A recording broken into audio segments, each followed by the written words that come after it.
بسم اللہ الرحمن الرحیم۔ السلام علیکم۔ حضرت علی رضی اللہ تعالیٰ عنہ نے ارشاد فرمایا، ان تین گھروں میں اپنی بیٹی کا رشتہ نہ کرنا، ورنہ آپ کی بیٹی مر جائے گی، اس کی زندگی برباد ہو جائے گی۔ ان تین گھروں میں رشتہ کبھی بھی مت کرنا۔ معزز ناظرین، ایک دن حضرت علی رضی اللہ تعالیٰ عنہ اپنی بارگاہ اقدس میں حاضر تھے۔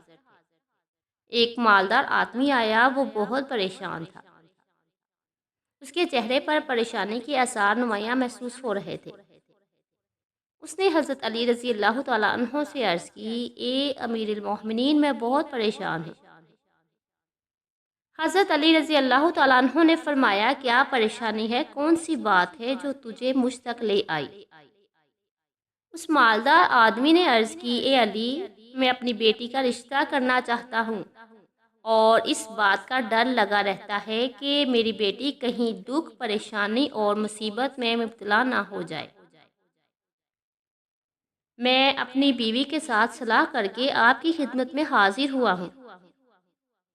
مجھے کوئی ایسا گھرانہ بتائیں جس سے میری بیٹی کا گھر ہمیشہ کے لیے آباد رہے، اور ہم اپنی بیٹی کا گھرانہ خوشحال دیکھنا چاہتے ہیں۔ اس مالدار آدمی کی ہر بات میں وزن تھا، اسی لیے حضرت علی رضی اللہ تعالیٰ عنہ نے فرمایا، اپنی بیٹی کا رشتہ کرتے وقت صرف تین چیزوں کا خیال رکھنا، آپ کی بیٹی کا گھر ہمیشہ آباد رہے گا، اس کو اپنا گھر جنت محسوس ہوگا۔ حضرت علی رضی اللہ تعالیٰ عنہ نے فرمایا، باپ کے گھر تو بیٹی ملکہ ہوتی ہے، اور باپ اسی لیے تو اس کے لیے فکر مند ہوتا ہے۔ جب بیٹیاں باپ کے گھروں میں جوان ہو جاتی ہیں تو باپ کو اپنے گھر کی چار دیواری چھوٹی لگنے لگ جاتی ہے، تاکہ اس کی بیٹی کو کبھی گرم ہوا محسوس نہ ہو۔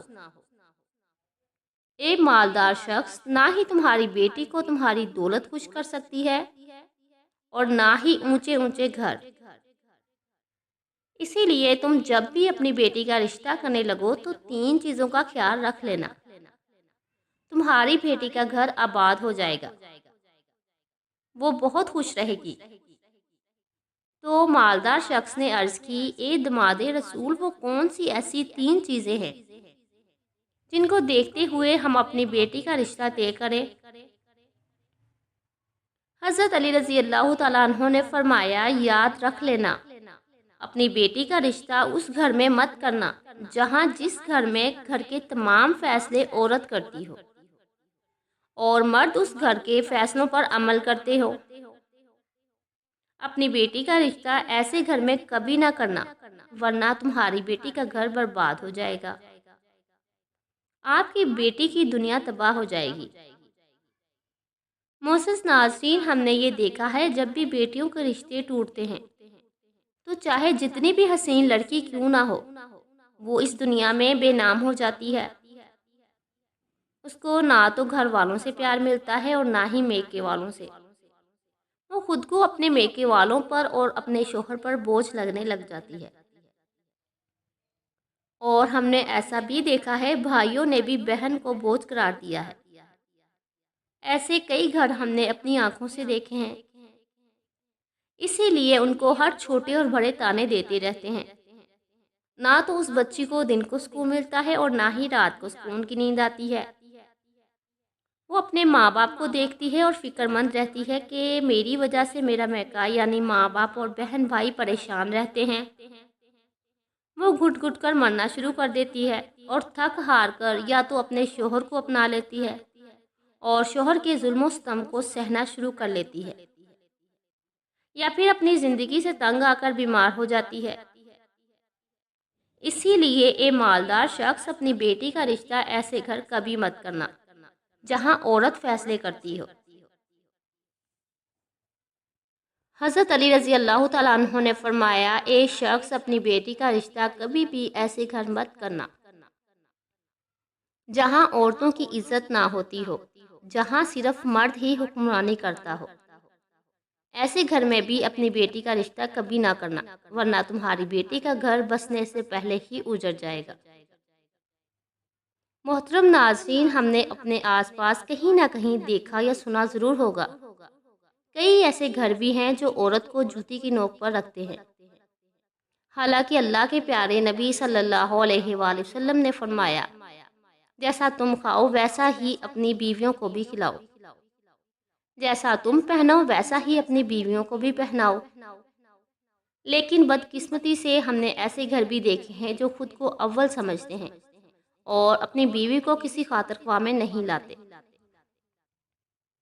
اور ایسے شخص بھی ہیں جو اپنی بیوی پر ظلم کر کے خوش ہوتے ہیں اور کہتے ہیں کہ ہم نے اپنی برادری میں اپنا نام بنا لیا ہے۔ لعنت ہو ایسے مردوں پر۔ اللہ کے نبی صلی اللہ علیہ وآلہ وسلم کی سنت پر عمل پیرا نہیں ہوئے اور اپنے کیے گئے عذابوں کا گھڑا کھود لیتے ہیں۔ اسی لیے مالدار شخص اپنی بیوی کا رشتہ اس جگہ مت کرنا جہاں عورتوں کی عزت نہ ہوتی ہو۔ حضرت علی رضی اللہ تعالیٰ عنہ نے فرمایا، اپنی بیٹی کا رشتہ اس جگہ کرنا جہاں اس کا شوہر اس کے ساتھ نرمی اور حسن سلوک سے پیش آئے، اور اپنی بیوی کے حقوق ادا کرنے میں کسی قسم کی کوتاہی نہ کرے۔ جو اپنی بیوی کا اس طرح ہو کر رہے کہ کسی اجنبی عورت پر کبھی بری نگاہ نہ ڈالے، جو اپنی بیوی کو عیش و عشرت میں برابر شریک سمجھے، جو اپنی بیوی پر ظلم نہ کرے، جو اپنی بیوی کی خوبیوں پر نظر رکھے اور معمولی سی غلطی کو نظر انداز کرے، جو اپنی بیوی کی مصیبتوں اور رنج و غم میں وفاداری کا ثبوت دے اور اپنی بیوی کو ذلت و رسوائی سے بچائے رکھے، جو اپنی بیوی کو دیانتداری اور دینداری کی تاکید کرتا رہے اور شریعت کی راہ پر چلائے، جو اپنی بیوی کے اخراجات میں کنجوسی نہ کرے اور اپنی بیوی پر اس طرح کنٹرول رکھے وہ کسی برائی کی طرف راغب بھی نہ ہو۔ حضرت علی رضی اللہ تعالیٰ عنہ نے فرمایا، اے مالدار شخص، تیسرا عمل اپنی بیٹی کا رشتہ اس جگہ پر بھی مت کرنا جہاں ان کے خاندان میں طلاق کا رواج بہت ہو، وہ گھرانہ جتنا بھی امیر کیوں نہ ہو، ایسے گھر میں بھی اپنی بیٹی کا رشتہ کبھی مت کرنا جہاں عورتوں کو طلاق دینے کا رواج بہت زیادہ ہو، حالانکہ ایسے لوگ اللہ تعالیٰ کی پکڑ میں آتے ہیں۔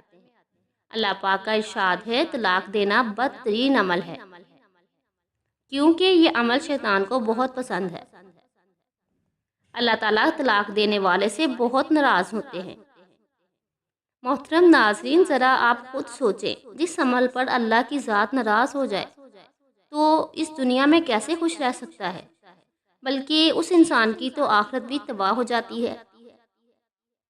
اے مالدار شخص، اسی لیے ان تین چیزوں کو سامنے رکھتے ہوئے اپنی بیٹی کا رشتہ کہیں کر دو، کیونکہ شادی کرنا اللہ تعالیٰ کے پیارے نبی حضرت محمد صلی اللہ علیہ وآلہ وسلم کی سنت ہے۔ آپ کی بیٹی ہمیشہ خوش رہے گی اور آپ کو بھی دعائیں دے گی۔ وہ مالدار شخص آیا تو بہت پریشان تھا، لیکن حضرت علی رضی اللہ تعالیٰ عنہ نے ان کے ذہن کے تمام فطور دور کر دیے اور ہمیں بھی سمجھا دیا کہ اپنی بیٹیوں کے لیے کیسے گھر پسند کرنے ہیں۔ میرے بہن بھائیوں، میری اللہ تعالیٰ سے دعا ہے، میری تمام بہنوں اور بھائیوں کے اللہ تعالیٰ بہت اچھے نصیب کرے اور ان کو اپنے گھروں میں ہمیشہ خوش رکھے، آباد رکھے، آمین۔